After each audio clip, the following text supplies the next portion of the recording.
কিন্তু কোরআন শোনার কারণে আশা করা যায় মন ভরবে ইনশাআল্লাহ। বলেন আল্লাহুম্মা আমিন। আরে এই ঘটনা তো এখন থেকে নয়, সেই রাসূলুল্লাহ সাল্লাল্লাহু আলাইহি ওয়াসাল্লামের সময় থেকে হযরত আবু হুরায়রা রাদিয়াল্লাহু তাআলা আনহু সহ 70-এর অধিক সাহাবায়ে কেরাম আহলে সুফফার মধ্যে মাদ্রাসায় অবস্থান করতেন। তাদের তবিয়ত ছিল জীবনে কোনোদিন কারো কাছে বলেন নাই আমার একটু খাবার দাও। কেউ দিলে খাইছেন, না দিলে খান নাই। কয়দিন সহ্য করা যায়? একদিন, 2 দিন, 3 দিন পার হয়ে গেছে। সাহাবায়ে কেরাম মসজিদের সামনে এসে দাঁড়িয়েছেন যে আবু বকর আসতে পারেন। আবু বকর নরম দিলের মানুষ, হয়তো জিজ্ঞাসা করবেন খেয়েছো? আমরা বলবো খাই নাই, তখন কোনো খাবার একটা অ্যারেঞ্জ হয়ে যেতে পারে। আবু বকর এসেছেন, চলে গেছেন, কেমন আছো, ভালো আছো, খাওয়ার কথা শোনেন নাই। ওমর রাদিয়াল্লাহু তাআলা আনহু শোনেন নাই। ওসমান রাদিয়াল্লাহু তাআলা আনহু চলে গেছেন, শোনেন নাই। রাসূলুল্লাহ সাল্লাল্লাহু আলাইহি ওয়াসাল্লাম যখন আসছেন, যেই মানুষরা ক্ষুধায় কাতর ছিল তারা সাক্ষ্য দিচ্ছেন রাসূলের মুখের কোরআন শুনে, আল্লাহর নবীকে দেখে, আল্লাহর নবীর কোরআনের তালিমে আমাদের পেটের ক্ষুধা ভুলে গেছি। আল্লাহর নবীকে দেখে, কোরআন দেখে আমাদের অন্তর ভরে যেত। সুবহানাল্লাহ। সুতরাং মুমিনরা সব সময় পুরা পৃথিবীময় যে বিজয়ী হয়েছে, এই বিজয়ী হওয়া মুসলমানদের দুনিয়ার বুকে সারা দুনিয়াতে দাপটের সাথে তার সময়কে অতিক্রম করা, এইটা কখনো তাদের অস্ত্র বলে হয় না, জন বলে হয় না, ইমানের বলে হয়েছে। আর ইমানের বলটা তখনই বলিষ্ঠ হয়েছে যখন বান্দার অন্তরে কোরআন গেঁথে গেছে, কোরআন ঢুকে গেছে, কোরআন ওয়ালা অন্তর হয়েছে। ঠিক কি না?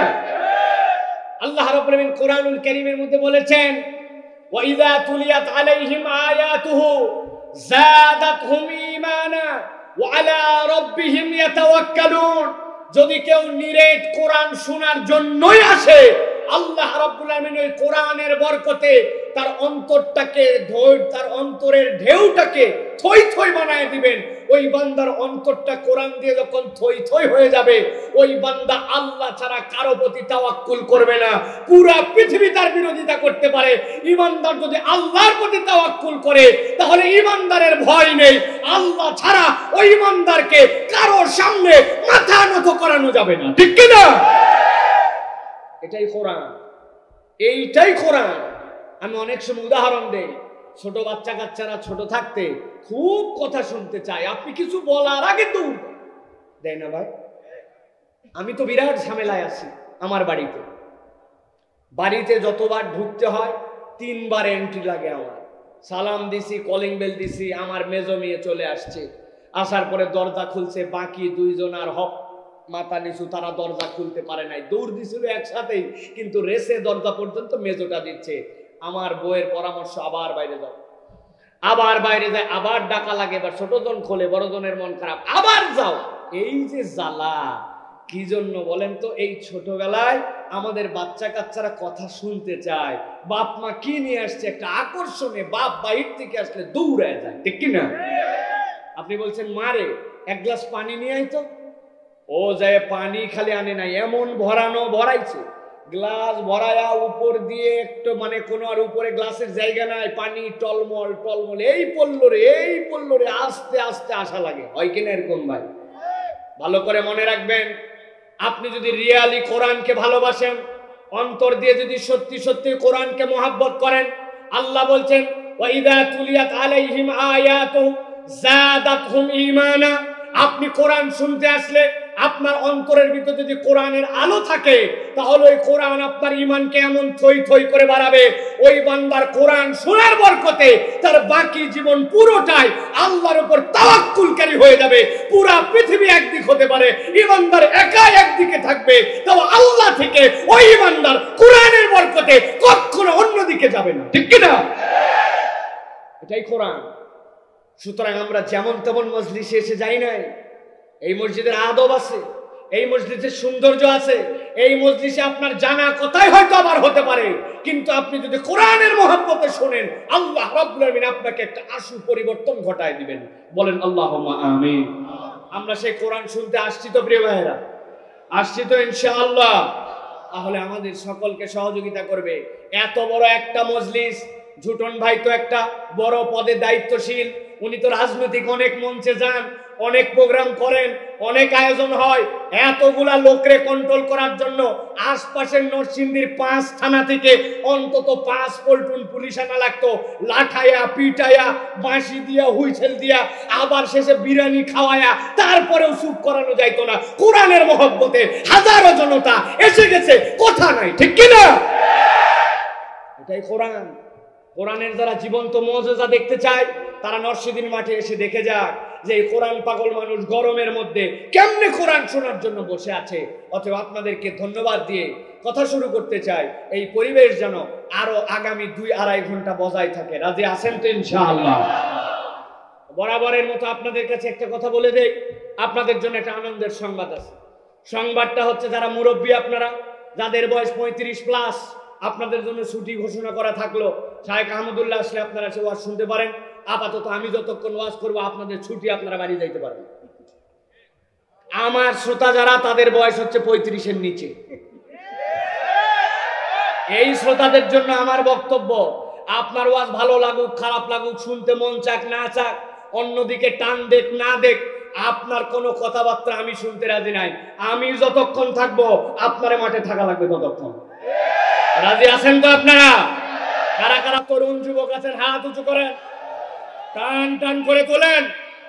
আন্ডার 35 যারা, 35-এর নিচে যারা মুরব্বীরা হাত তুলছে দেখছেন, পাকা দাড়ি, ওই দেখেন এখনো হাত তুলে আছে 2 হাত। আমার চাচা, আলহামদুলিল্লাহ আজকে সবাই নাকি তরুণ আমরা। দেন হাত তোলেন সবাই, দেন টান করে হাত তোলেন আল্লাহর জন্য। 2টা হাত লম্বা করে তোলেন, শক্ত করে তোলেন। হাতটা একটু নড়া দেন, নড়া দিছেন, বুকটা একটু টান দেন, দিছেন, গলাটা একটু খাকার দেন। দেখি এবার হিম্মত করে একটা তাকবীর দিতে হবে, পারবেন ইনশাআল্লাহ? দেখে একটা হিম্মত করে তাকবীর দেন। লিল্লাহে তাকবীর, লিল্লাহে তাকবীর। আল কোরআনের আলো, আল হাদিসের আলো, তোমার নেতা আমার নেতা, তোমার নেতা আমার নেতা। লিল্লাহে তাকবীর।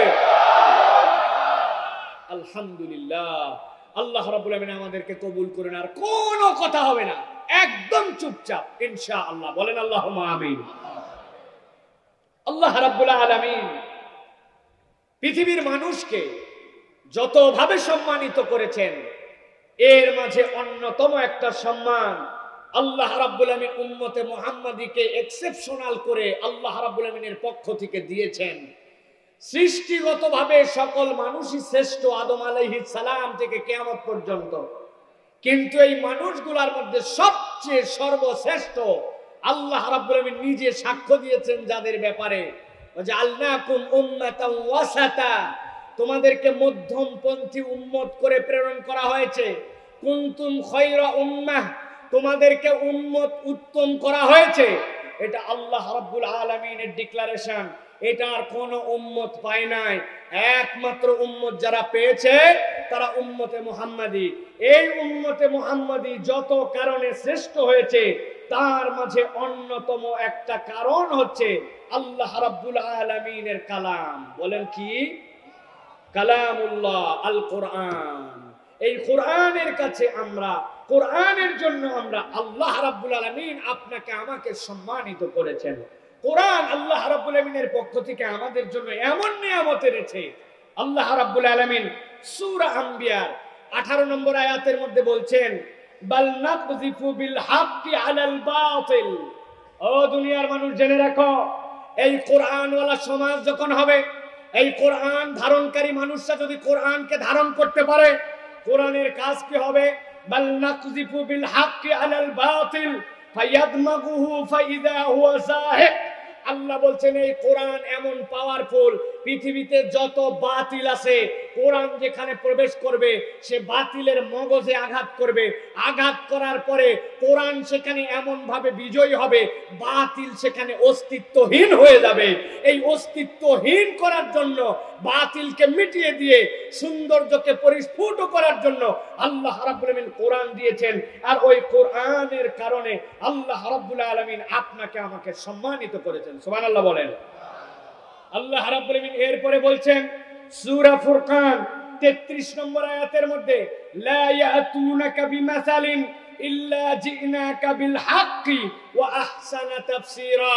আল্লাহ রাব্বুল আলামিন বলছেন, হে রাসূল, কোরআনের সামনে দুনিয়াতে যে বিষয় নিয়ে আসা হোক, আমি কোরআনকে এমন একটা বিষয় হিসাবে আপনাদের কাছে প্রেরণ করেছি, কিয়ামত পর্যন্ত যত বিষয় আসবে সব বিষয়ের জন্য আহসানা তাফসীর, কোরআনের ভিতরে আল্লাহ রাব্বুল আলামিন সবগুলাকে লিপিবদ্ধ করে দিয়েছেন।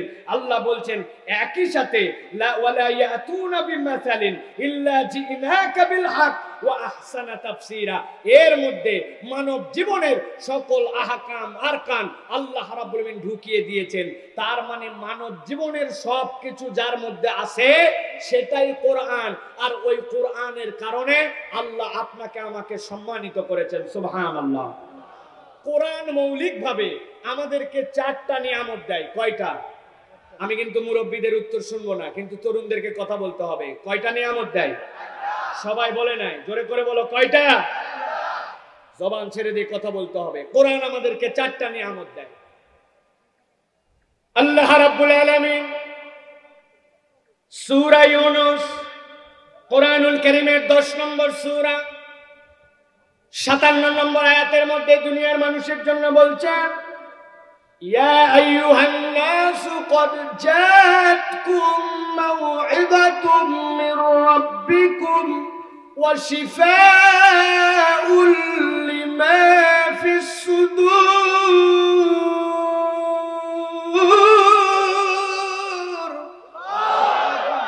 আমার আল্লাহ রাব্বুল আলামিন বলছেন, ও দুনিয়ার মানুষ, ভালো করে খেয়াল করে দেখেন আল্লাহ খেতাব কি দিচ্ছেন। ইয়া আইয়ুহান নাস, আল্লাহ রাব্বুল আলামিন এই জায়গায় বলেন না ইয়া আইয়ুহাল মুমিনুন, ইয়া আইয়ুহাল মুসলিমুন, ইয়া আহলাল আরাব, ইয়া আহলাল আজাম, ইয়া আহলে কুরাইশ। আল্লাহ একটাও এখানে খেতাব দেন নাই, অথচ কোরআনে অনেক জায়গাতেই খেতাবগুলো আল্লাহ ব্যবহার করেছেন। আল্লাহ রাব্বুল আলামিন বলছেন ইয়া আইয়ুহান নাস, ও দুনিয়ার মানুষ। ওই মানুষ কারা?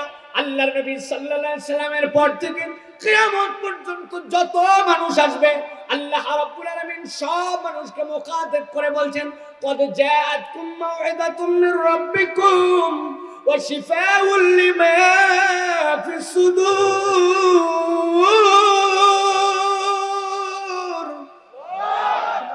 আমি আল্লাহ রাব্বুল আলামিন তোমাদের জন্য কোরআনুল কারীমের মধ্যে মৌলিকভাবে 2টা নিয়ামত ঢুকাই দিলাম। সব মানুষ, ওই মানুষের মধ্যে হিন্দু আছে, ওই মানুষের মধ্যে মুসলমান আছে, ওই মানুষের মধ্যে ইহুদি আছে, নাসারা আছে, দুনিয়ার যত মানুষ আল্লাহ রাব্বুল আলামিন সব মানুষকে বলছেন, সব মানুষ তোমরা শুনে রাখো, কোরআনুল কারীমে তোমাদের জন্য যে কিতাবটা এসেছে ওই কিতাবের 1 নম্বর দায়িত্ব হচ্ছে তোমাদের জন্য, এই কোরআনটা হচ্ছে তোমাদের জন্য মাউইজা। মাউইজা মানে হচ্ছে আল্লাহর পক্ষ থেকে এটা তোমাদের জন্য ওয়াজ, আল্লাহর পক্ষ থেকে এটা তোমাদের জন্য প্রেসক্রিপশন। প্রেসক্রিপশনের কাজ কি হয়? আপনি কোনো একটা বিষয়ে অসুস্থ হয়েছে, আপনার স্থানীয় ডাক্তার ফেল করে গেছে, আপনি যে দোকান থেকে ওষুধ খান দোকানদাররে বলছেন কিন্তু বুঝছেন পরিস্থিতি খারাপ, আর যদি প্রেসক্রিপশন ছাড়া মুখে মুখে যদি শুনে ওষুধ খায় বিপদ আছে। আপনারে পরামর্শ দিছে যাও, চলে যাও, ঢাকায় চলে যাও, নরসিংদীতে যে ডাক্তার দেখায় নাও। আপনি ডাক্তার দেখায় ফেলছেন, ডাক্তারের ভিজিট নিছে আপনার কাছে 500 টাকা, আপনার একটা প্রেসক্রিপশন দিয়ে দিছে আপনাকে, ওইটার মধ্যে আপনার কি কি খেতে হবে আর কি কি আপনার পরীক্ষা করতে হবে ওইটার মধ্যে আপনাকে লিখে দেওয়া আছে। আপনি বড় আনন্দিত হয়ে গেছেন, বিশাল বড় ডাক্তার দেখাইছি, ডাক্তার দেখার পরে তার ব্যবহার ভালো লেগেছে, আমার অসুখের বৃত্তান্তটা বড় আনন্দ করে অনেক বেশি আমাকে আপ্লুত করে দিয়ে শুনেছে, বিরক্ত হয় না, প্রেসক্রিপশন আর ডাক্তার পাইয়া আপনি বিরাট খুশি।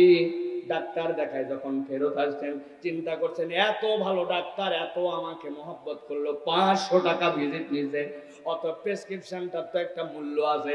আসার সময় আপনার স্থানীয় যে ফটোকপির দোকান ছিল ওই দোকানে যে বলছেন ভাই 500 টাকা খরচ করছে, আরো 10 টাকা করতে রাজি, তুই মেহেরবানি করে আমার প্রেসক্রিপশনটা একটু লেমিনেটিং করে দে।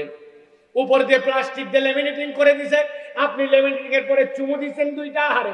এত ভালো ডাক্তার এত চমৎকার প্রেসক্রিপশন, চুমু দেওয়ার পরে আসার পরে বাড়িতে আলমারির উপরে সুন্দর করে তুলে রেখে দিছেন। অসুখ ভালো হয়ে যাবে তো? কথা বলেন, অসুখ ভালো হবে? তাহলে আপনার কাজ কি হবে? আপনার কাজ হবে যে প্রেসক্রিপশনটা দিল ডাক্তার, ওই ডাক্তার যে পরামর্শ দিছে, ডাক্তার যে ওষুধগুলো দিছে, ওই ঔষধগুলো ডাক্তারের দেওয়া পরামর্শ অনুযায়ী আপনারে খেতে হবে। যা যা নিষেধ করেছে আপনাকে সেখান থেকে দূরে থাকতে হবে, ঠিক কিনা?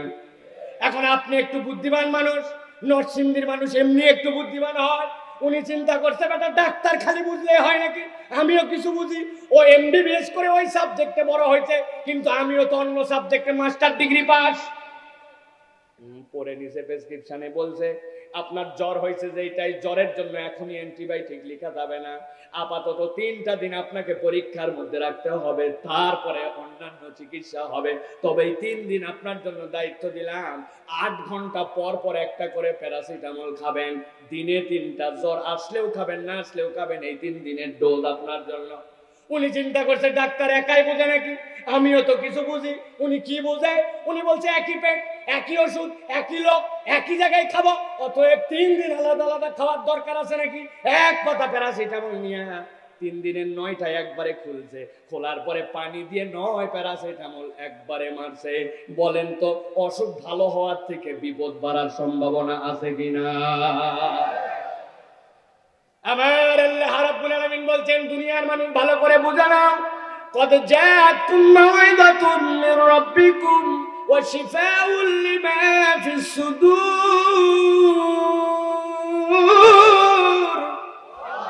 তোমাদের জন্য আল্লাহ রাব্বুল আলামিনের পক্ষ থেকে দুনিয়ার সব মানুষের জন্য মাউইযা আসলো।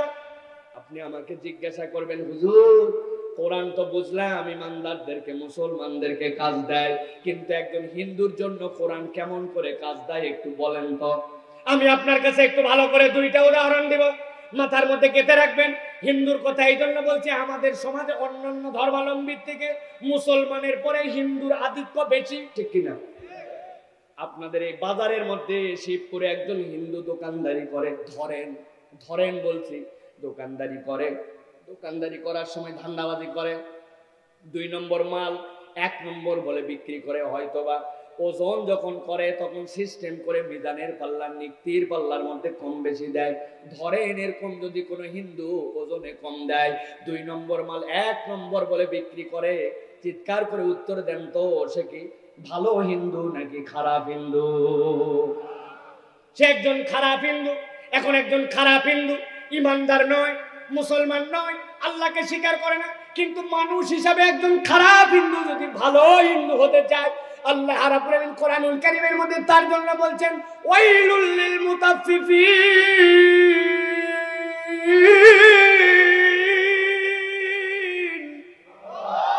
ও দুনিয়ার মানুষ, আমি মানুষ হিসাবে তোমাদের জন্য দায়িত্ব দিলাম, ওজনের পাল্লা আর নিক্তির পাল্লার মধ্যে তুমি কম বেশি করতে পারবে না, এটা মানুষ হিসাবে তোমার দায়িত্ব।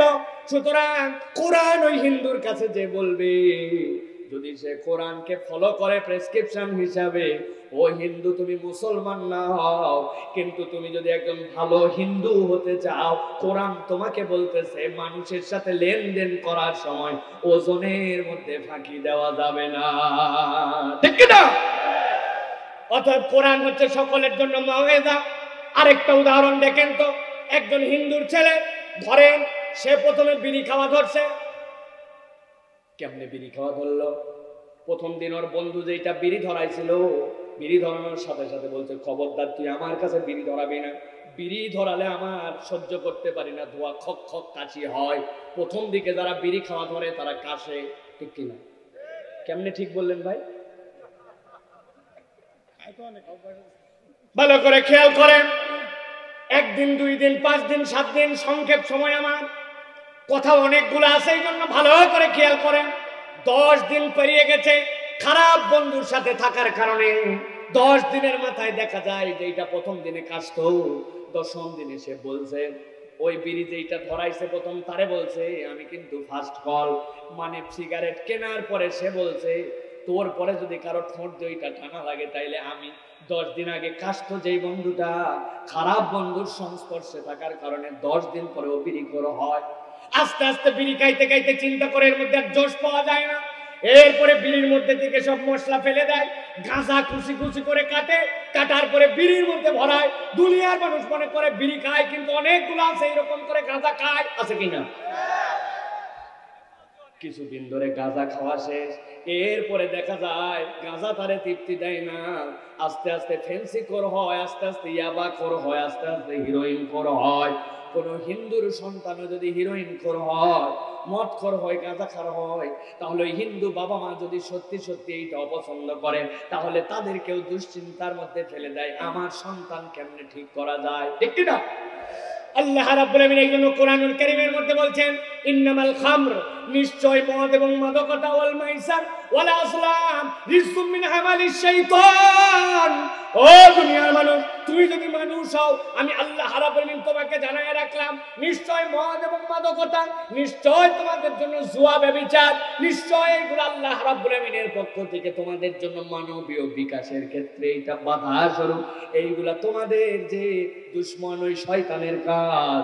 অতএব তোমার জন্য মানুষ হিসেবে যদি দুনিয়ায় তুমি ঠিক থাকতে চাও, তাহলে আমি আল্লাহ রাব্বুল আলামিন তোমার জন্য মদ এবং মাদকতাকে হারাম করলাম। তাহলে একজন হিন্দুর সন্তানও যদি আদর্শ হিন্দু হতে চায়, ইসলাম তাকে নির্দেশনা দিচ্ছে, কোরআন তাকে বলছে তুমি কখনো মদ এবং মাদকতার কাছে যেতে পারো না, ঠিক না? এইটা হচ্ছে ইন জেনারেল সকল মানুষের জন্য কোরআন হচ্ছে মাউইজা। আল্লাহ রাব্বুল আলামিন এরপরে বলছেন সকল মানুষের জন্য আরেকটা কাজ কোরআনের মধ্যে আছে। কি কাজ? আল্লাহ বলছেন ওয়াশিফাউল লিমা ফিস সুদূর। ও দুনিয়ার মানুষ, দুনিয়ায় তোমার সব ধরনের ডাক্তারি আছে, দুনিয়ায় তোমার যে অসুখ হোক, আল্লাহ রাসূল সাল্লাল্লাহু আলাইহি ওয়াসাল্লাম আল্লাহর পক্ষ থেকে জেনে বলেছে দুনিয়ায় যত রোগ আছে সব রোগের জন্য আল্লাহর পক্ষ থেকে চিকিৎসা আছে। কিন্তু আল্লাহ রাব্বুল আলামিন বলছেন একটা জিনিস যেটা তোমাদের জন্য বড় দামি, বড় মূল্যবান, ওইটার মূল্য এত এত এত বেশি, ওইটা যদি তোমার ঠিক হয়ে যায় তোমার সব ঠিক হয়ে যাবে, আর ওইটা যদি তোমার নষ্ট হয় সব নষ্ট হয়ে যাবে। ওইটা হচ্ছে তোমার জন্য রূহ, তোমার জন্য কল্ব, তোমার জন্য অন্তর। আল্লাহ বলছেন ওই অন্তর ঠিক করার জন্য দুনিয়াতে কোনো ডাক্তারি নাই, কিন্তু যদি ওই অন্তরকে তুমি ঠিক করতে চাও, আমি আল্লাহ বললাম এই কোরআন তোমাকে দেওয়া হয়েছে, যদি তুমি কোরআন ধরো আল্লাহ রাব্বুল আলামিন তোমার অন্তরটাকেও ঠিক করে দিবে। আল্লাহ নবী সাল্লাল্লাহু আলাইহি ওয়াসাল্লাম বলেছেন সলুহাল জাসাদু কুল্লু ওয়া ইযা ফাসাদাত ফাসাদাল জাসাদু কুল্লু আলা ওয়া হিয়াল কলব। ওই কলব আপনার জন্য বিরাট দামি। এখন বলবেন হুজুর এই অন্তরটা কেন ঠিক করা লাগবে? এই অন্তরটা ঠিক করার কারণ কি? প্রিয় ভাইয়েরা, ওই অন্তর ঠিক করার দায়িত্বটা আপনার জন্য এত গুরুত্বপূর্ণ, এই জন্য গুরুত্বপূর্ণ, যদি আপনার আমার অন্তর ঠিক না হয় আল্লাহর জান্নাতে যাওয়ার জন্য আমরা ফিটনেস পাবো না। আল্লাহর জান্নাতে যাওয়ার জন্য যদি আপনি ফিটনেস পেতে চান, তাহলে আপনার অন্তরকে ঠিক করতে হবে, আপনার অন্তরকে পরিশুদ্ধ বানাতে হবে। বলবেন হুজুর টাকা পয়সা প্রভাব প্রতিপত্তি তো অনেক রয়ে গেছে, এইগুলা কি কিছুই কাজ দিবে না নাকি? দেখতে তো অনেক সুন্দর, বীর বাহাদুর, পড়ালেখা অনেক। ভালো করে খেয়াল করেন, একটা প্রশ্ন করি আপনাদের কাছে, দেখি তো উত্তর দিতে পারেন কিনা। আপনাদের এই নরসিংদীর একটা ছেলে 6 ফিট লম্বা, মাস্টার্সে ফার্স্ট ক্লাস পাস, অনার্সের মধ্যেও ফার্স্ট ক্লাস পেয়েছে, দেখতে শুনতে বড় সুন্দর, তার নামে কোনো ফৌজদারি কেস নাই, বাংলাদেশ সেনাবাহিনী থেকে সেকেন্ড লেফটেন্যান্ট পদে লোক নিবে। সেকেন্ড লেফটেন্যান্ট মানে কমিশন র্যাঙ্ক, তার জন্য সাধারণ কোন রকম সৈনিক বেশি থাকতে হবে না। ওই মানুষটার মর্যাদা এমন ডাইরেক্ট কমিশন র্যাঙ্কের থেকে সে আস্তে আস্তে উপর দিকে চলে যাবে। নিয়োগের জন্য যতগুলা শর্ত আছে ওই শর্তে লাগবে মাত্র ইন্টারমিডিয়েট পাস, এই ছেলে মাস্টার্স পাস। ওই শর্তের মধ্যে লাগবে মাত্র 5 ফিট 5 ইঞ্চি 5.5 ইঞ্চি, ওই ছেলে 6 ফিট হাইট। বুক যখন নিঃশ্বাস নেবে তখন হওয়া লাগবে 38, ওর আছে 42। যখন আবেদন জমা দিয়ে দিয়েছে, দেওয়ার পরে যেই দিন তার ফিজিক্যাল ফিটনেসের জন্য ডাক দিয়েছে, ডাক দেওয়ার পরে যখন সেনাবাহিনীর লোক তার শারীরিক পরীক্ষা করছে, ময়দানের মধ্যে খালি গায়ে দাঁড় করায় দিয়া বলছে এবার হাত দুইটা একটু সোজা করো তো। যেই না সামনে দিকে দুইটা হাত সোজা করেছে, ডান হাতটা সোজা হয়েছে কিন্তু বাম হাতটা একটুখানি বাঁকা হয়ে আছে এরকম। যিনি তার ইনস্ট্রাক্টর তারা বলছে হাত সোজা করো, যতই বলে হাত সোজা করো বাম হাত সোজা হয় না, ডান হাতটা সোজা হয়। বলেন তো আপনারা প্রিয় ভাইয়েরা, 6 feet height, master degree pass, দেখতে সুন্দর সুন্দর, কোন ফৌজদারি কেস নাই, সবগুলা শর্তে উতরায় গেছে, কিন্তু হাত সোজা করতে বলার পরে ডান হাত সোজা হয় কিন্তু বাম হাতটা সোজা হয় না। এত যোগ্যতা থাকার পরে এই বাম হাত সোজা যদি না হয়, ওই ছেলেটা কি সেনাবাহিনীতে চাকরি পাবে? বুঝেন নাই মনে হয়, পাবে। আমার আল্লাহ রাব্বুল আলামিন বলছেন ইয়াউমা লা ইয়ানফাউ মালু ওয়ালা বানুন ইল্লা মান আতাল্লাহা বিকলবিন সালিম।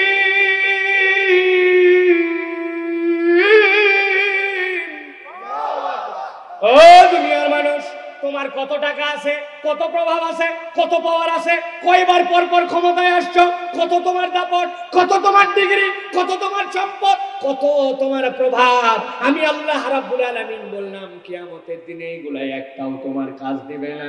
লা ইয়ানফাউ মালু ওয়ালা বানুন ইল্লা মান আতাল্লাহা বিকলবিন সালিম।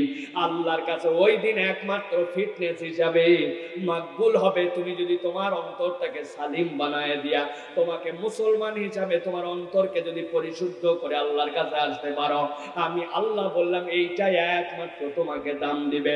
এখন তোমার অন্তরের তো কোনো ডাক্তার নাই, অন্তর তুমি কেমনে ঠিক করবা? আল্লাহ রাব্বুল আলামিন বলছেন শিফাউল লিমা ফিস সুদূর। ও দুনিয়ার মানুষ জেনে রাখো, যেই কালাম দিয়ে তোমাকে সম্মানিত করা হলো, ওই কোরআন তোমার জন্য এমন ধরনের শিফা, এমন ধরনের ট্রিটমেন্ট। ওই কোরআনের কাছে যদি তুমি আসো, ওই কোরআনকে যদি তুমি গ্রহণ করে নাও, আমি আল্লাহ রাব্বুল আলামিন বললাম তোমার অন্তরটাকে আমি রব্বুল আলামিন জান্নাতে যাওয়ার মতো উপযুক্ত বানায়া দিব। সুবহানাল্লাহ। তাহলে কোরআনুল কারীম আপনার আমার জন্য মনে রাখতে হবে, প্রথমটা প্রেসক্রিপশন, দ্বিতীয়টা হচ্ছে অন্তরের ডাক্তার। এই দুইটা আমাদের জন্য জেনারেলি সকলের জন্য আল্লাহ রাব্বুল আলামিন কোরআনের মধ্যে এই দুইটা অনন্যতা দিয়েছেন। আর দুইটা আল্লাহ রাব্বুল আলামিন নিয়ামত দিয়েছেন, এই দুইটা নিয়ামত হচ্ছে সাধারণ মানুষের জন্য নয়, এই দুইটা নিয়ামত হচ্ছে এক্সেপশনাল মানুষের জন্য, অসাধারণ মানুষের জন্য। কাদের জন্য? কথা বলেন, কাদের জন্য? এই ভাই আপনি কি পাস? তো আমি এমফিল ডিগ্রি হোল্ডার। কোথায় কিসে পড়ছেন? আমি জেনারেলের ছাত্র। অ্যাপ্লাইড কেমিস্ট্রি তাও জেনারেল, অ্যাপ্লাইড ফিজিক্স তাও জেনারেল, ইংরেজিতে সাহিত্য পাস করছে তাও জেনারেল, বাংলাতে পাস করছে তাও জেনারেল। আপনি জিজ্ঞাসা করছেন তুমি কোন লাইনে পড়ো? কয় জেনারেল। জেনারেলের বাংলা কি? জেনারেলের মানে সাধারণ, ঠিক না? ছোট্ট একটা ছেলে মক্তবে যায়, বগলের মধ্যে কেবলমাত্র কায়দার সাথে করে নিয়ে গেছে একটা রেহাল, কিচ্ছু এখনো শিখে নাই। জিজ্ঞাসা করবেন কিসে পড়ো? আমি আরবি লাইনে পড়ি। ও জীবনেও কোনোদিন জেনারেল বলবে না। তার মানে আপনাকে মনে রাখতে হবে, কোরআন এবং এই সংক্রান্ত বিদ্যাটা কোনো সাধারণ বিদ্যা নয়। কোরআন এবং এই সংক্রান্ত বিদ্যাটা অসাধারণ। যারা কোরআনের সাথে নিজেদেরকে সম্পৃক্ত করবে তারাও কোনো সাধারণ মানুষ নয়। তারা প্রত্যেকটা মানুষ হিসাবে 4 হাত 2 হাত 2 পাওয়ালা হলেও অন্য মানুষের সাথে তার পার্থক্য হচ্ছে সে হচ্ছে কোরআনের কারণে অসাধারণ মানুষ। আল্লাহ রাব্বুল আলামিন দুইটা নিয়ামত দিবেন সাধারণ, আর দুইটা নিয়ামত দিবেন এক্সেপশনাল, অসাধারণ মানুষের জন্য। ভাই অসাধারণ মানুষ কে ভাই? যে অনেক বড় ডাক্তার, অনেক বড় ইঞ্জিনিয়ার, বিশাল বড় পণ্ডিত, বিশাল বড় বিজ্ঞানী, অসাধারণ। আন্দাজি না বলেন না, অসাধারণ সেও হতে পারে, কিন্তু আল্লাহ রাব্বুল আমিন সাধারণ আর অসাধারণের পার্থক্যটা নবীজিকে যে জিজ্ঞাসা করাইতেন। গভীর মনোযোগে কথাগুলো শোনেন, এগুলো ভূমিকার কথা, যাতে করে আলোচনাটা আপনাদের অন্তরের মধ্যে ঢুকতে পারে। ভালো করে খেয়াল করেন, আল্লাহ রাব্বুল আমিন সব জানেন। আলিমুম বিযাতিস সুদূর, আপনার অন্তরে যা চিন্তা করেন তাও আল্লাহ জানেন। কিন্তু আল্লাহ রাব্বুল আমিন সব জানার পরেও দুনিয়ার মানুষের কাছে একটা রিমাইন্ডার দেওয়ার জন্য, দুনিয়ার মানুষের কাছে বোধের শক্তিটা জাগ্রত করার জন্য আল্লাহ রাব্বুল আমিন জিজ্ঞাসা করে পাঠালেন, ও দুনিয়ার মানুষ বলো তো। নবীজি জিজ্ঞাসা করে, কুল হাল ইয়াস্তাবিল্লাযীনা ইয়ালামুনা ওয়াল্লাযীনা লা ইয়ালামুন।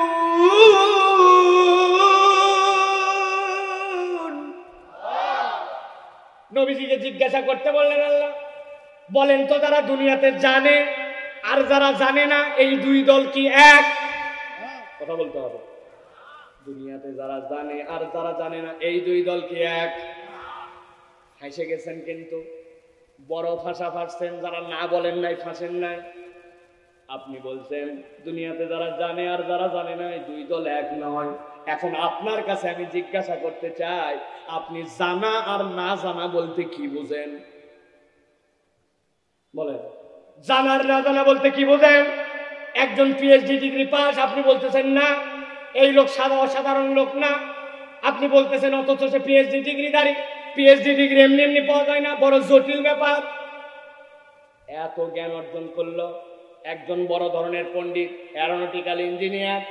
সমুদ্রের মধ্যে জাহাজ চলে, জাহাজের মধ্যে কতগুলো ইঞ্জিনিয়ার থাকে, ওদের কাজ শব্দ শুনে বলে দেওয়া জাহাজের কোন জায়গায় কোন ফাংশন। প্রবলেম করছে গেল, শব্দ শুনে চেক করা লাগে না, এই রকম বিদ্যায় তারা পারদর্শী হয়। আপনি বলতেছেন তারা তো অনেক কিছু জানে, কিন্তু যারা জানে আর যারা জানে না, এই দুই দল তো এক নয়। তাহলে ওই লোক তো এত জানে, তাহলে জানা আর না জানার মানদণ্ড নিশ্চয় একটা আছে, ঠিক কি না?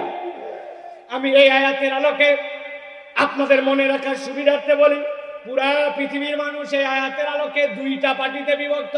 কথা বলতে হবে, পার্টি কয়টা? এই ভাই পিছনে তো আমি লোক দেখতে পাই না, আপনারা আমার কথা শুনতে পান? ওই যে পিছনে দাঁড়ায়, একটু হাত তোলেন না ভাই, পিছনে একবারে শুনতে পান? এই পৃথিবীতে তাহলে পার্টি কয়টা? জোরে বলেন, কয়টা? একটা পার্টির নাম হচ্ছে অজ্ঞান পার্টি। কি পার্টি? আরেকটা পার্টির নাম হচ্ছে সজ্ঞান পার্টি। পার্টি একটা অজ্ঞান আর একটা সজ্ঞান। অজ্ঞান পার্টি বলা মাত্র নরসিংদীর মানুষ খুশি যে হুজুর এতক্ষণ পর লাইন মতো আওয়াজ আসছে, আর কিছু চিনি না চিনি, অজ্ঞান পার্টি আমরা চিনি, ঠিক না? কাপড়ের হাট আছে নরসিংদীতে বিভিন্ন জায়গায়, একদল ধান্দাবাজ আছে, পকেটের মধ্যে মলম রাখে, বিভিন্ন ধরনের জিনিসপত্র রাখে। ব্যাপারী যেগুলার কোমরের মধ্যে টাকা আছে, ওরা খানিকক্ষণ পরে টার্গেট করে ফেলে, টার্গেট করে ওর পিছে লেগে গেছে 1 টাকা, এবার সাইজ করাই লাগবে। ব্যাপারী মার্কেট টার্গেট করে আস্তে করে বাসে উঠছে, সাথে সাথে যাত্রী বেশি, উনিও বাসে উঠছে। উঠতে দেরি, ওনার পাশে সিটে বসতে দেরি নাই, খানিক দূর দেরি না চলতে শুরু করছে বাস। অনেকক্ষণ পরে কলা বের করছে ব্যাগের থেকে, বের করে বলল, চাচা একটা কলা মেহেরবানি করে আপনি খান। পাশের মুরব্বী বলেন, না না কলা টলা খাবো না বাবা, তুমি খাও। যেই নাই কথা বলতে, সাথে সাথে বলছে, তাহলে তো আমারও খাওয়া হলো না। আশ্চর্য কথা, তোমার কলা তুমি খাবে না, এটা কেমন কথা? বলে, আমার নিয়ম আছে বাবা রে, আমার পাশে যদি কেউ থাকে, সে না খাইলে আমি কলা খাই না। এই লোক তো পেঁচের মধ্যে পড়ে গেছে, কি রে? আবার মাঝে মাঝে বলছে, আরে যা ক্ষুধা লাগছিল, যা খাওয়া হবে না, না হোক বাবা, আপনি যেহেতু খাবেন না আমিও খাবো না। ওই লোক মানসিক চাপে আছে, হঠাৎ করে বিস্কুট বাইর করে বলছে, চাচা একটা বিস্কুট তাহলে খান, কলা যদি না খান তো না খান। উনি চিন্তা করছে বিস্কুট খোলা আর কলা তো ঢাকানো, আল্লাহর পক্ষ থেকে প্যাকেট করা, যাক যেহেতু আমার কারণে আর খাওয়া হচ্ছে না, দেও বাবা একটা কলাই খাই, বিস্কুট তুমি খাও। আগেই বদমাইশ কলার মধ্যে ইঞ্জেকশন দিয়ে সাইজ করে রাখছে, কলা মুরব্বি মুখে দিতে দেরি, কেলায়া পড়তে মুরব্বি দেরি না। যাওয়ার কথা 5 দোনা, চলে গেছে সিলেট। কথা বলে, এইরকম সিস্টেম করে যারা দুনিয়ার মানুষকে ভগিযোগী দিয়ে অজ্ঞান করে করে মানুষকে এইরকম বিব্রত করে, এরাই হচ্ছে অজ্ঞান পার্টি, ঠিক কিনা? আন্দাজি ঠিক বলেন না? এটা তো আপনাদের ফান্দে ফেলার জন্য এতক্ষণ গল্প মারছি আমি। আরে এটা দুনিয়ার ভাষায় অজ্ঞান পাটি হলেও কোরআন সুন্নাহর ভাষায় এটা অজ্ঞান পাটি নয়।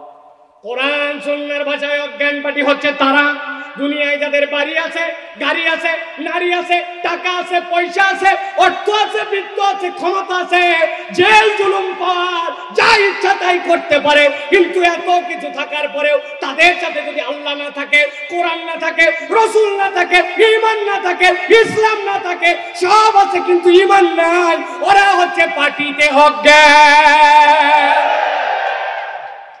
আরেকটা পার্টি হচ্ছে সজ্ঞান পার্টি। সজ্ঞান পার্টি কারা? দুনিয়ার বুকে হয়তো তার বাড়ি নাই, গাড়ি নাই, টাকা নাই, পয়সা নাই, অর্থ নাই, বৃত্ত নাই, জেল জুলুম অত্যাচার, দুনিয়ার মানুষ হয়তো তারে 5 পয়সাও মূল্যায়ন দেয় না, কিন্তু এত কিছু না থাকার পরেও যদি তার সাথে ঈমান থাকে, ইসলাম থাকে, আল্লাহ থাকে, রাসূলের মহব্বত থাকে, কিচ্ছু নাই কিন্তু আছে ঈমান, ওরা হচ্ছে পার্টিতে সজ্ঞান। ঠিক না? তাহলে একটা হচ্ছে অজ্ঞান, আরেকটা হচ্ছে সজ্ঞান। দুই পার্টির মানদণ্ড যেটা, তার নাম ঈমান। তার নাম কি? জোরে বলেন, তার নাম কি? তার নাম হচ্ছে ঈমান। অতএব আল্লাহ রাব্বুল আলামিন বলছেন, কুল হাল ইয়াস্তাউিল্লাযীনা ইয়ালামুনা ওয়াল্লাযীনা লা ইয়ালামুন। দুনিয়াতে যারা জানে আর দুনিয়াতে যারা জানে না, এই দুই দল কখনো এক হতে পারে না। ঠিক কি না? আলহামদুলিল্লাহ, আমাদের মাঝে শেখ আহমদুল্লাহ রওনা দিয়ে চলে আসতেছেন। লিল্লাহে তাকবীর, লিল্লাহে তাকবীর। শেখ আহমদুল্লাহর আগমন, শেখ আহমদুল্লাহর আগমন নরসিংদীবাসীর পক্ষ থেকে। শিব বসে, আপনারা বসে পড়েন ভাই, আপনারা সবাই বসেন। রাস্তাঘাটে যারা এখন পর্যন্ত আছেন, আমি অনুরোধ করব একটা মানুষ যেন না থাকে রাস্তাঘাটে। আপনারা আদর করে আমাদের ভাইদেরকে মেহেরবানি করে ময়দানের মধ্যে ঢুকাই দেন। শায়েখ সময় মতো কথা বলবেন ইনশাআল্লাহ। আপনারা বসেন, সবাই বসেন, আপনারা বসেন, প্রিয় ভাইরা বসেন।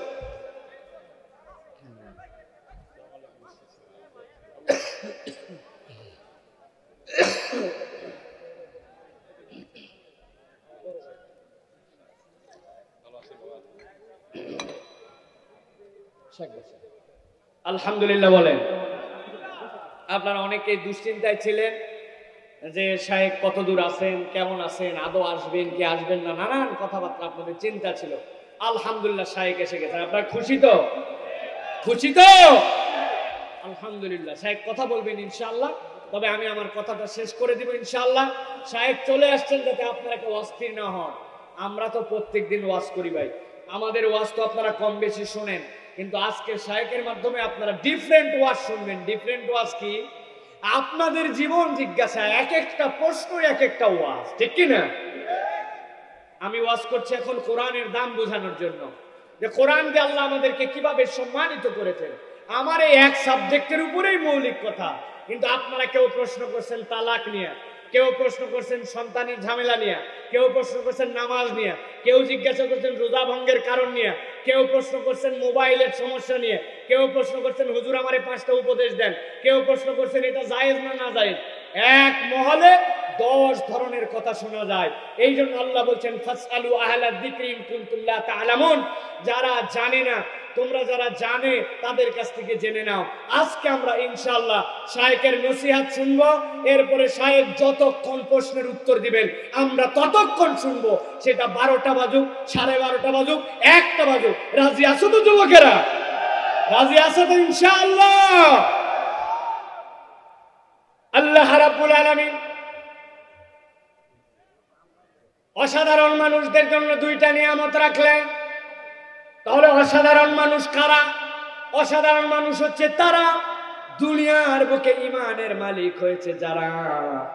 আমার আল্লাহ রাব্বুল আলামিন বলছেন, রাসূল আপনি তাদের কাছে বলেন, কোরআন তো সম্মানিত করেছে সাধারণভাবে মানুষকে 2টা জিনিস দিয়া, আর 2টা নিয়ামত কোরআনের পক্ষ থেকে এসেছে। এই 2টা হচ্ছে অসাধারণ। আল্লাহ রাব্বুল আলামিন বলছেন ওই 2টা নিয়ামত কি? হুদা ওয়া রাহমাতুল লিল মুমিনিন।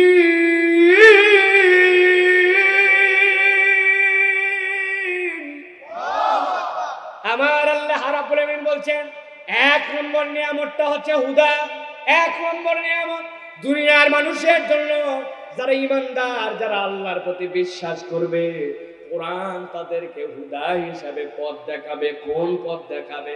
হুদা মানে সাথে সাথে আপনার মাথার মধ্যে 2টা অর্থ মুখস্থ করে ফেলবেন। একটা হচ্ছে হুদা মানে এমন একটা রাস্তা, যেই রাস্তাটা দুনিয়ার বুকে আপনি আল্লাহর দেওয়া কোরআনের বিধান মতো অনুসরণ করতে শুরু করবেন, ওই রাস্তাটা আপনাকে জান্নাতুল ফিরদাউসে যে নামায় দিবে। 2 নম্বরে হুদা মানে আপনারা যদি আপনাদের এই মূল রাস্তার মধ্যে উঠে সিলেটের দিকে রওনা হয়ে গেছেন, যখন আপনি সিলেট যাবেন দেখবেন রাস্তার মধ্যে সড়ক ও জনপথ ডিপার্টমেন্ট থেকে কতগুলো আইকন ব্যবহার করা হয়।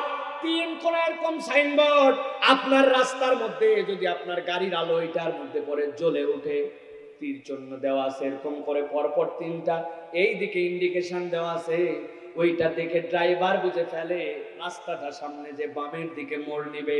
রাস্তায় যদি ড্রাইভার সমান গতি দিয়ে গাড়ি চালাতে শুরু করে, তাহলে ওই ড্রাইভার অ্যাক্সিডেন্ট করে খাদের মধ্যে নেমে যাবে।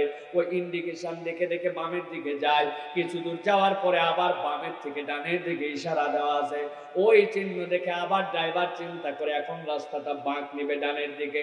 কিছু দূর যাওয়ার পরে দেখে একটা ছোট্ট একটু এরকম ত্রিভুজের মতো বানায় একটা বড় উঁচু করে একটা পাথরের মতো চিহ্ন দেওয়া আছে, ওইটা দেখে ড্রাইভার বুঝে ফেলে সামনে আমার জন্য স্পিড ব্রেকার আছে। এখন বুঝে থাকলে বলেন তো, আপনার গাড়ির গতি যতই হোক না কেন, স্পিড ব্রেকার যদি উঁচু হয় আর আপনি যদি তার সামনে গাড়ি স্লো না করেন, বিপদ আছে না নাই? এখন যদি মাথা মোটা ড্রাইভার হয়, পরামর্শ দিছে শোন, তোর স্পিড যদি কম হয় আর কেউ যদি তোর পিছন থেকে সাইড নিতে চায়, তুই সাইড দিয়ে দিবি। ওই সাইড দেওয়ার তালে আছে, প্রথমে একটা সিএনজি রে সাইড দিছে, এরপরে একটা লেগুনারে সাইড দিছে, এরপরে বাস রে সাইড দিছে। এরপরে যখন অ্যাক্সিডেন্ট করে পড়ে গেছে, লোকজন জিজ্ঞাসা করলো কেমনে অ্যাক্সিডেন্ট করলি? বলে আমি পরামর্শ মতো প্রথমে সিএনজি, এরপরে লেগুনা, এরপরে বাস, সবগুলারে সাইড দিয়েছি। দেওয়ার পরে সামনে একটা ব্রিজ পাইছিলাম, ব্রিজেরও সাইড দিছি যখন, তারপরে তো দেখি আমি নদীতে। এখন ড্রাইভার যদি ব্রিজের সাইড দেয় বাঁচবে, আপনার ড্রাইভার যদি ওই স্পিড ব্রেকার না দেখে সমান গতিতে পার হতে চায়, রাস্তাতে গাড়ি কি থাকবে? ভালো করে মুসলমান বুঝে নেন, হুদাউ ওয়া রাহমাতুল লিল মুমিনিন। আমার আল্লাহ বলেন, ও দুনিয়া মানুষ, হুদা মানে এমন রাস্তা যেই রাস্তায় তুমি উঠার পরে জান্নাতে যাবে, তবে ওই রাস্তাটা বড় সংকুল পথ, বড় বিপজ্জনক পথ। তোমার সামনে কখনো বাতিল চলে আসবে, তোমার সামনে কখনো তাগুত চলে আসবে, তোমার সামনে কখনো শয়তানের ষড়যন্ত্র আসবে। বান্দা তুই বুঝবি না, কিন্তু তোরে তো জান্নাতে যাওয়া লাগবে। বুঝবে কে? ওই গাইডলাইনটা কোরআনের মধ্যে দেওয়া আছে। একবার যদি তুই কোরআন ফলো করতে শুরু করিস, ওই কোরআন তোরে ডান দেখায়া বাম দেখায়া কখন গতি বাড়ানো লাগবে, কখন কমানো লাগবে, পুরো ওটা দেখায়া দেখায়া আর আদরের বান্দা আল্লাহ যাকে ইনাস বলে সম্বোধন করেছেন, ওই মানুষটাকে আল্লাহ রাব্বুল আমিন জান্নাতে নামায় দিবে। অতএব কোরআন আপনার আমার জন্য জান্নাতে যাওয়ার জন্য পথ প্রদর্শক। এরপরে আল্লাহ রাব্বুল আলামিন 4 নম্বর নিয়ামতের কথা বলছেন, ভালো করে বোঝার চেষ্টা করেন। 4 নম্বর নিয়ামতটা কি? আল্লাহ রাব্বুল আলামিন বলছেন, ওয়া রাহমাতুল লিল মুমিনিন। ও দুনিয়ার মানুষ, এই কোরআন তোমার জন্য রহমত। রহমত মানে কি? দয়া, অনুগ্রহ, তাই তো। এই দুটা মনে রাখবেন। সাথে আজকের থেকে নতুন একটা কথা মনে রাখবেন, কোরআনে যেই জায়গায় কোরআনের ব্যাপারে বিইতিবারিল কোরআন ইস্তামেলু, এই যে রহমা এই শব্দটা ব্যবহার হবে, আপনি বুঝবেন এই রহমত ব্যবহার কোরআনের ক্ষেত্রে হলে এর অর্থ হবে আপনার জন্য আলো। রহমত মানে তাহলে এখানে কি বলেন? আলো। বলেন কি? কথা বলেন। রহমত মানে কি? আপনার মাথার মধ্যে গেঁথে নিতে হবে, কোরআন কেমন করে আপনার জন্য আলো। কোরআনের আলো কোনো সাধারণ আলো নয়, কোরআনের আলোটা আপনার জন্য বড় অসাধারণ আলো। যারা মুরব্বী আছেন এখানে, মুরব্বীরা বুঝবেন, আধুনিক কালের তরুণরা এতটা বুঝবে না। আমাদের যখন প্রথম ইলেকট্রিসিটি আসলো, ইলেকট্রিসিটি আসার পরে আমাদের প্রত্যেকের বাড়িতে একটা মেন সুইচ ছিল। আর ওই মেন সুইচের পাশে দেখবেন লম্বা লম্বা বড় দুইটা কাটআউট থাকতো, কাটআউট। আশপাশের সব বাড়িতে কারেন্ট আছে, আপনার বাড়িতে বিদ্যুৎ নাই। প্রথমেই বলবে দৌড় লাগা, দেখ তো কাটআউট কেটে গেছে কিনা, ঠিক কিনা।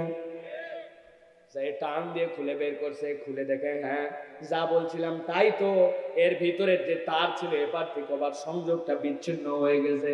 সাথে সাথে দাঁত দিয়ে একটু তার ছিলে আস্তে করে প্যাঁচ দিয়ে আবার এপার ওপার লাগায়া ওই জায়গায় লাগায় দিবে, সাথে সাথে আবার বিদ্যুৎ আসবে, আলো আসবে নিজের বাড়িতে, ঠিক কিনা।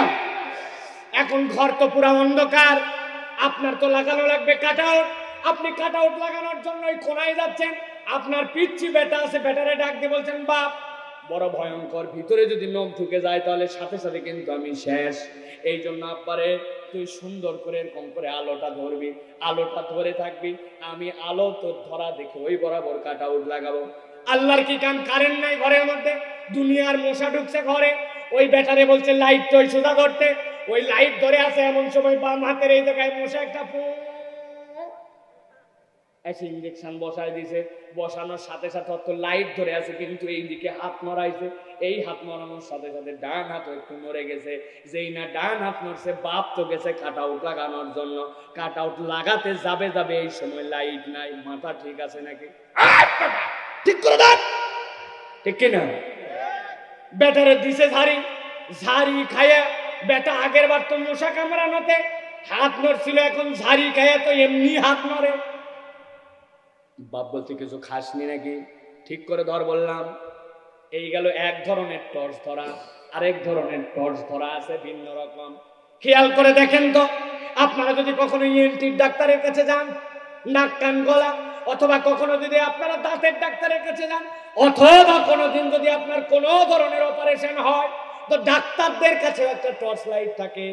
টর্চ লাইটটা একটু ভিন্ন রকমের, চমৎকার একটা বেল্ট থাকে, ওই বেল্টটা দিয়ে কপালের সামনে এরকম করে আটকানো থাকে, পিস পর্যন্ত আটকানো, কপালের সামনে এই বরাবর একটা সুন্দর লাইট লাগানো থাকে। দুনিয়ার কাউর ওই টর্চ ধরা লাগে না, ডাক্তারের কপাল বরাবর লাগানো আছে। ডাক্তারের চোখ যেখানে, রোগীর জন্য প্রয়োজন যেখানে, টর্চের ফোকাস সেখানে। দেখি না, ভালো করে খেয়াল করেন। আল্লাহ রাব্বুল আলামিন বললেন ইয়া আইয়ুহান নাসু ক্বাদ জাআতুম মাউইযাতুম মির রাব্বিকুম ওয়া শিফাউন লিমা ফিস সুদুরি ওয়া হুদান ওয়া রাহমাতুল লিল মুমিনিন।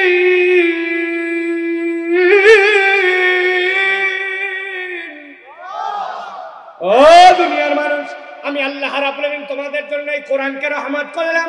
কেমন রহমত?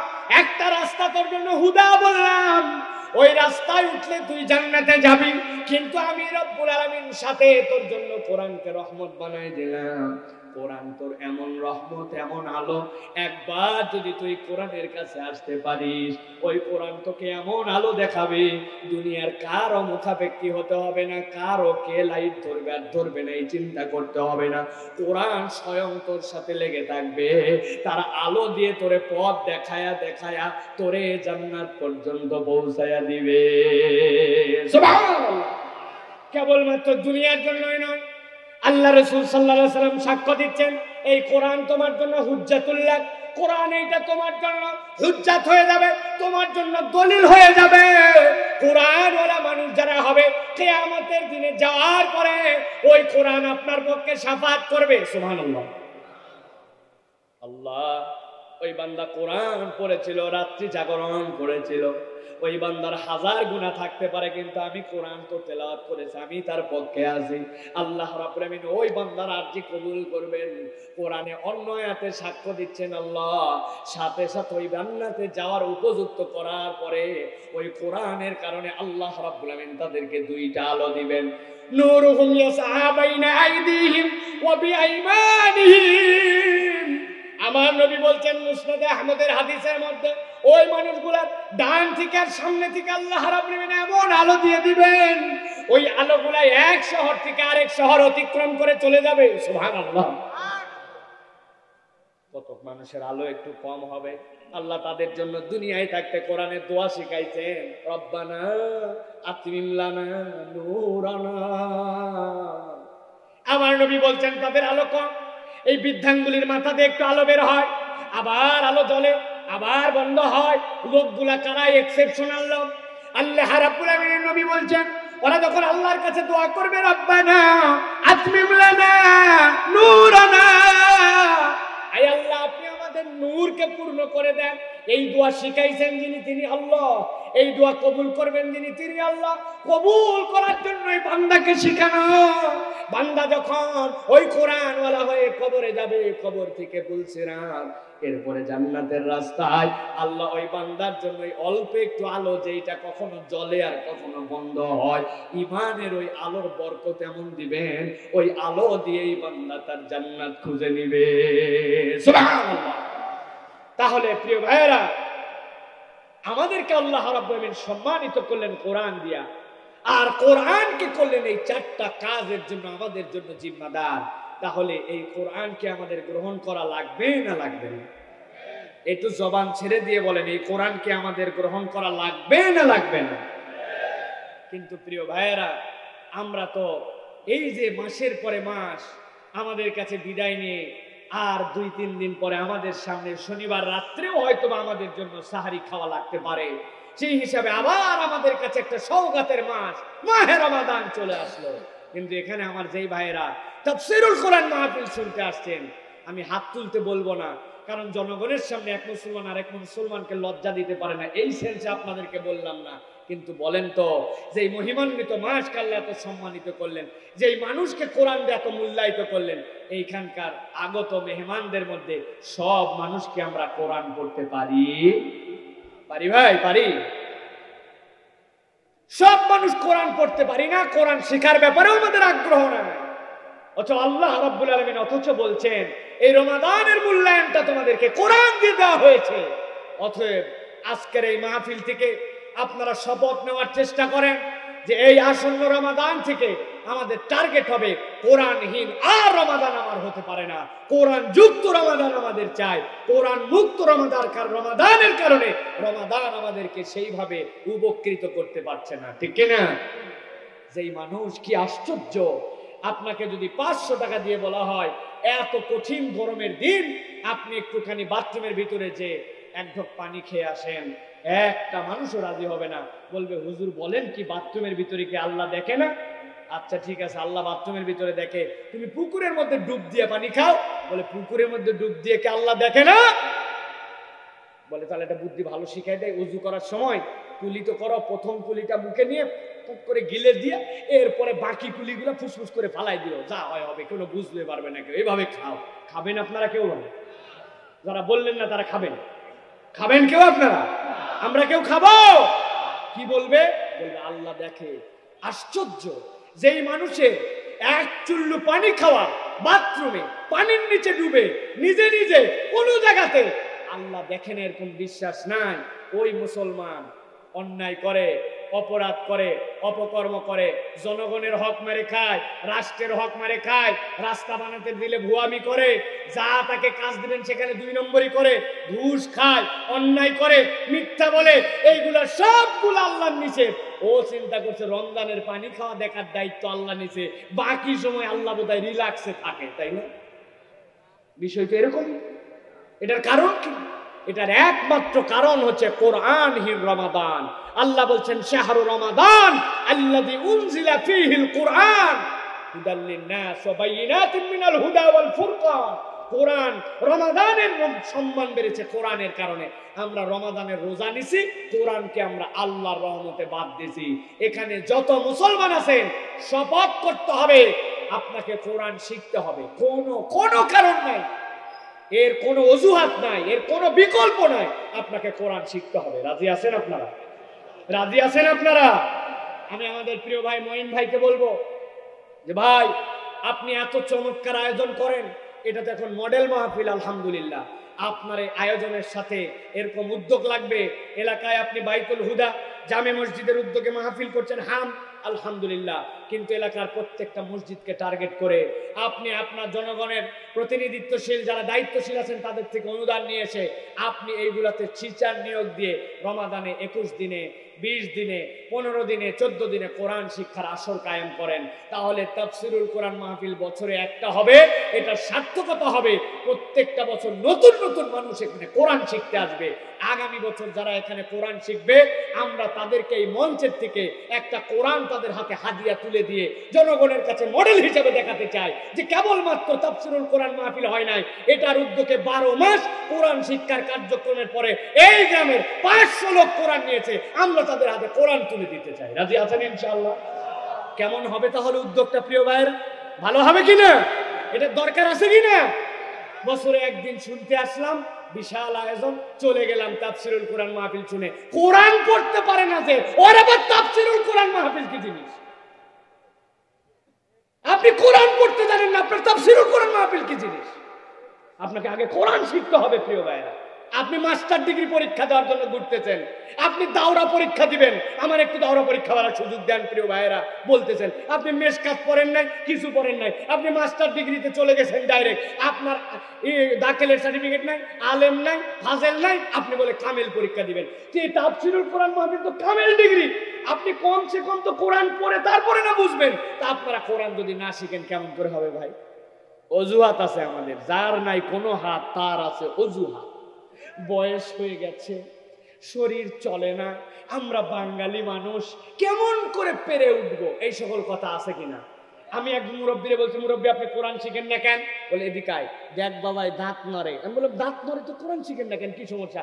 আমি যখন চা বলি তখন গ্যাস লিক করে দেয়, এই জন্য আমি কোরআন ঠিক মতো এখনো শিখি নাই। বিশ্বাস করেন প্রিয় ভাইয়েরা, Islam is the complete code of human life.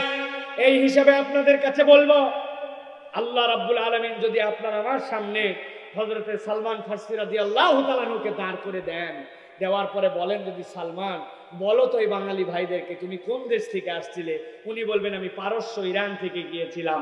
তুমি যখন ইসলাম গ্রহণ করেছিলে তোমার বয়স কত ছিল? 100+। তুমি যখন কোরআন শিখছিলে তোমার ভাষা কি ছিল? ফার্সি।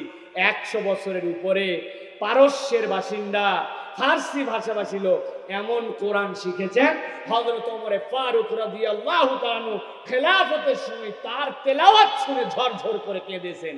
তা আপনার বয়স 50-60 বছর, আপনি কোরআন শিখলেন না, কোরআন বুঝলেন না, কোরআন পড়তে আগ্রহ দেখালেন না। প্রিয় ভাইরা, আমাদের জীবনে তাহলে বরকত হবে না।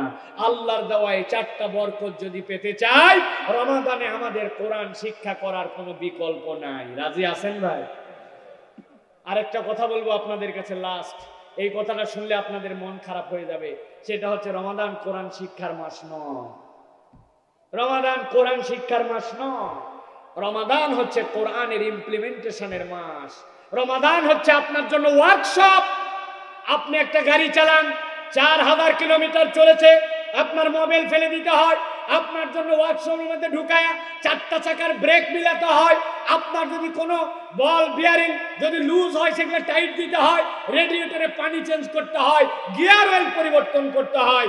একটা মানুষ 11টা মাস দুনিয়ার বুকে অপকর্ম, কানের গুনাহ, চোখের গুনাহ, হাতের গুনাহ, তার জীবন গাড়িটা চলতেছে জাহান্নামের উপযুক্ত হয়ে যায়। আল্লাহ রাব্বুল আলামিন রমজানকে ওয়ার্কশপ বানান, আর ওয়ার্কশপের মধ্যে মিস্ত্রিটা হচ্ছে কোরআন। আপনি যদি কোরআনওয়ালা হন, রমাদানে যদি আমল করেন, আল্লাহ রাব্বুল আলামিন আপনার অন্তরকে পরিশুদ্ধ করবেন, কানকে বিশুদ্ধ করবেন, আপনার জীবনের মধ্যে নতুন করে গতি আসবে, আপনার মোবাইল পরিবর্তন হবে, গিয়ার পরিবর্তন হবে, আপনার নতুন করে চলার উপযুক্ত হবে। ওই গ্যারেজওয়ালা বলবে যান সবগুলা হয়ে গেছে, আপাতত আবার 3-4 হাজার কিলোমিটার চলান, কোনো সমস্যা হলে আমাকে জানায়েন। ওই গাড়ি যেরকম আবার ফিট, আপনার রমাদানে আপনি যদি কোরআন নিয়ে চলতে পারেন, তাহলে আপনি একজন ওই খারাপ মানুষ থেকে, গুনাহগার মানুষ থেকে, জাহান্নামে যাওয়ার উপযুক্ত হওয়া মানুষ থেকে আপনি নতুন করে আবার জান্নাতে যাওয়ার উপযুক্ত হবেন। এই জন্য রমাদান কোরআন শিখার মাস নয়, শিখা বান্দাদের কোরআন দ্বারা বিশুদ্ধ হওয়ার মাস রমাদান। ঠিক কিনা? কোথায় আমরা কোরআন শিখলাম? এত ওয়াজ আপনাদের কাছে করা হলো, আজ পর্যন্ত কোরআন শিখে না। বাচ্চাকে সকাল 9টার সময় মাইল লাগায়, এমন পিটন দিছে, আশপাশের মানুষ জড়ো হয়ে গেছে। এত বাচ্চাকে মারে নাকি? আপনি কেন এত মারেন? লোকজন জড়ো হয়েছে, মারবো না মানে? বিগত 1.5 বছরের করোনা মহামারীর সময় পড়ালেখা করে নাই, স্কুল বন্ধ ছিল, ক্ষতি হওয়ার যা হয়ে গেছে, মারাই লাগবে এখন। কেন? কোচিংয়ে দিছিলাম, 3 দিন হলো কোচিংয়ে যায় না, সকাল 9টায় ঘুম থেকে ওঠে না। আপনি সন্তানরে পিটায় লাল করে দেন 3 দিনে কোচিং যায় না জন্য, অথচ ওই বাড়ির থেকে ওই সন্তান 2 মাস হলো ফজরের নামাজে উঠে নাই, জোহরের নামাজ ঠিক মতো আদায় করে নাই, ও কোরআনটা ঠিক মতো পড়তে পারে না, কোরআনের নামাজের ভিতরে দোয়া তাসবিহ জানে না, পিতা মাতার কোনো চিন্তা নাই। এইরকম পিতা মাতা আমাদের ঢাকায় অনেক থাকলেও নরসিংদীতে নাই। আছে? ঠিকঠাক মতো বলেন আছে? তো এই পিতাকে আর থাকা যাবে? থাকা যাবে না। আপনাকে পরিবর্তিত হতে হবে, সিদ্ধান্ত নিতে হবে, আপনাকে মনে রাখতে হবে কুল হাল ইয়াস্তাউল্লাযীনা ইয়ালামুন ওয়াল্লাযীনা লা ইয়ালামুন। জানার মানদণ্ডটা আল্লাহ ঈমানের জানাকে খাস করেছেন। এইজন্য আপনার সন্তান অঙ্কে একটু দুর্বল হতে পারে, ফিজিক্সে একটু দুর্বল হতে পারে, গণিতে একটু দুর্বল হতে পারে, ইংরেজিতে কম পারতে পারে, কিন্তু আপনার বুক ভরা গর্ব নিতে হবে ইসলাম জানে, ঈমান জানে, কোরআন জানে, হালাল হারাম জানে, আল্লাহ রাসূলের বিধান জানে।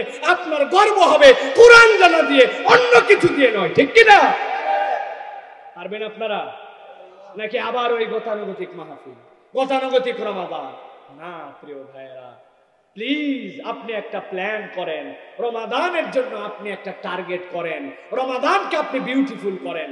যারা কোরআন জানেন তাদের জন্য 1 মিনিট বলবো প্রিয় ভাইয়েরা, আপনি টার্গেট করেন না নতুন 2টা সূরা আপনি রমাদানে শিখে নেবেন, আপনি নতুন 5টা সূরার অর্থ জেনে নেবেন, নামাজের ভিতরে যা যা আছে সানা থেকে শুরু করে ওই সুবহানা রাব্বিয়াল আলা পর্যন্ত, শেষ বৈঠক পর্যন্ত, দরুদ শরীফের অর্থটা কি, আত্তাহিয়াতুর অর্থ কি, মাসুরার অর্থ কি, সানার অর্থ কি, তাসবির অর্থ কি, তাহলিলের অর্থ কি, এই জিনিসগুলো আপনি একটু জেনে বুঝে নামাজগুলোকে সুন্দর করবেন, তাহলে আপনার আমার রমাদানটা এফেক্টিভ হবে। সুতরাং আর মাত্র 72 ঘন্টা সময় আছে।